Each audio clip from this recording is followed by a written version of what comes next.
bien, nous voilà arrivés en Indre, en région centre, plus précisément à Argenton-sur-Creuse, sur l'aérodrome de la Bourdine, où exerce Christian Foller, le gérant de Champrod. C'est un magnifique emplacement comprenant deux pistes, l'une revêtue et l'autre en herbe, et où cohabitent en harmonie les clubs avions et ULM. Les installations y sont modernes et entretenues avec un restaurant ouvert toute l'année, ce qui en fait une destination intéressante pour les aérotouristes de tout poil.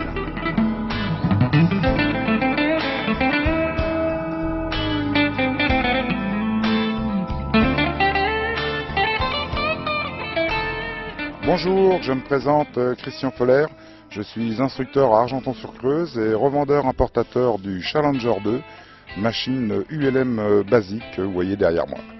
Alors cet ULM, le Challenger 2, est un ULM, on va dire comme un peu au premier temps.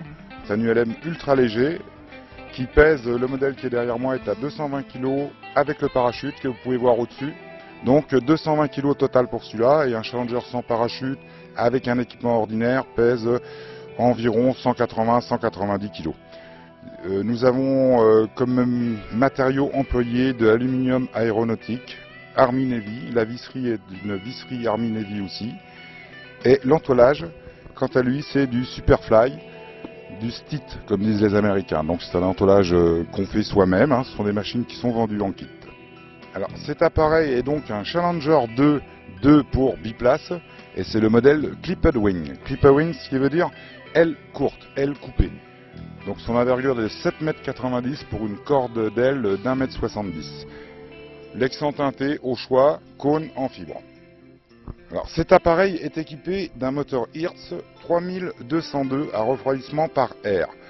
Moteur très intéressant car moteur léger, refroidi par air, donc on se passe de tout ce qui est durite et suffisamment puissant pour ce genre de machine. En plus, dans les spécificités de cet appareil, nous l'avons équipé de Vortex, donc vu avec les Américains, ce qui lui permet une meilleure stabilité et un meilleur comportement en vol. Alors de série, le Challenger est équipé d'un réservoir de 38 litres à l'arrière du siège. On peut y mettre en option un réservoir de 60 litres à l'arrière du siège. Et celui-ci est équipé en plus d'une option de bombinette. Ce sont deux réservoirs de 17 litres, soit 34 litres de réserve encore en supplément. Au niveau de la motorisation, le Challenger 2 peut être équipé d'un moteur Rotax 503, d'un Rotax 582, moteur Hertz 3202-3203 de 55 et 65 chevaux respectifs et moteur HKS. Alors au niveau tarif, le Challenger 2 CW est vendu en version de base avec un moteur 503 et tout ce qui va bien autour pour le finir à 22 900 € TTC. Ce tarif inclut la cellule, le moteur, toute l'instrumentation dont vous avez besoin, l'entoilage. Il ne vous manque plus que la peinture à passer et le kit à monter bien entendu pour avoir un appareil prêt à voler. Champrod ULM peut vous proposer un monteur qui vous montera votre machine pour 5 500 € TTC.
aujourd'hui avec une radio qui marche pas très bien, mais ça c'est pas grave, ça fait pas partie de l'essai.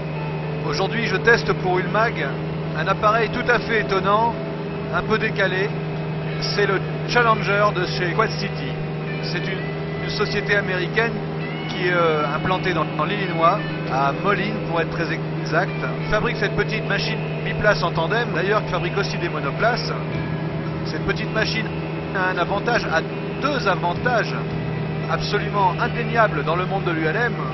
Le premier, c'est qu'elle est légère, même très légère, puisque la masse de référence donnée pour 159 kg, et d'autre part, c'est un vrai ULM qui se pilote vraiment avec l'instinct et les fesses. Par ailleurs, il faut reconnaître que cette machine est loin d'être inconfortable. On est très bien assis, elle est taillée pour les grands. Il est certain qu'entre le fort bruit du moteur en cabine et les performances qui sont relativement faibles, cette machine n'est pas faite pour traverser la France. Ce n'est d'ailleurs pas pour ça qu'elle a été développée, mais on peut se faire grandement plaisir à faire des petits survols, des sauts de puce, et comme dit son importateur, Christian Foller, à faire du butinage. Je ne sais pas si le terme est vraiment adéquat, mais en tout cas, ça représente assez bien ce qu'on peut faire avec cette machine. Voilà, maintenant on va butiner un petit peu, on va la faire un peu danser, pour voir un petit peu et vérifier ce qu'elle a dans le ventre. Donc, qu'est-ce qu'on constate immédiatement? Il y a déjà une bonne part de roulis induit, et par ailleurs, les comportements tout à fait symptomatiques des aéronefs propulsifs, dont le souffle moteur directement appliqué à la dérive donne des effets assez accentués selon le régime moteur et selon les phases de pilotage. Le Challenger présente une défense relativement faible aux ailerons, ce qui n'est rien d'étonnant avec ce type d'aile rectangulaire assez courte. Travailler au pied, c'est certain, c'est une machine qui permet d'envoyer, de faire des petits virages, de se promener, et ça c'est vraiment ce qu'on demande à un ULM. Il est bien réactif en lacet, de ce côté-là il n'y a pas de problème, et donc c'est le lacet qui va sortir lorsqu'on a besoin de compenser les turbulences. Je pense qu'effectivement c'est une machine qui se pilote beaucoup au pied.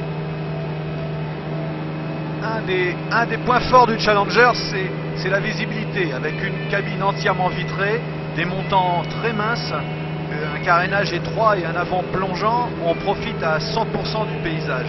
Ça, seul le secteur 3/4 arrière vers le haut est occulté par les ailes, ce qui est normal vu l'architecture de l'appareil.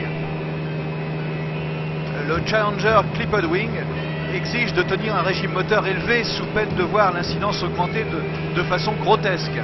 Ainsi, avec le moteur Hirth de 55 chevaux, on maintient quasiment 6000 tours, ce qui donne 108 km/h en vitesse corrigée, pour tenir une assiette correcte à 2 personnes dedans. On constate une grande différence de comportement d'ailleurs avec un passager, ce qui distingue cette version CW de l'original à grande envergure qui, lui, accepte la charge sans qu'il soit utile de pousser le moteur. Au moment du choix, on s'interrogera donc sur l'intérêt de gagner 10 km/h si c'est pour perdre le bénéfice d'un réel ULM stall pouvant voler à moindre puissance, y compris en charge. Bon allez, retour vers la planète avec ce Challenger à la finesse de silex qui octroie un taux de chute impressionnant de 1000 pieds minutes rien qu'en réduisant les gaz. Autant dire que la finale s'établit avec une pente accentuée, sous peine de jardiner en cas d'arrêt moteur. On établit la finale à 85 km/h. Et puis on laisse dérouler jusqu'au point d'aboutissement.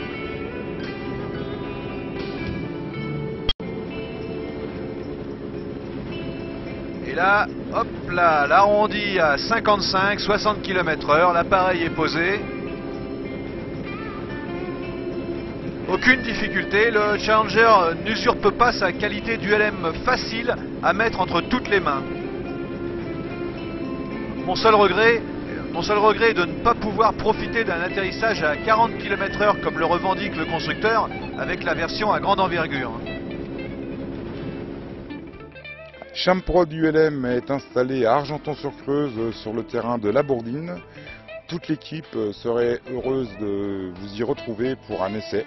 Éventuellement, si ça vous fait plaisir, venez nombreux, il n'y a aucun problème. Nous sommes ouverts 7 jours sur 7 sur rendez-vous. Alors n'hésitez pas, téléphonez.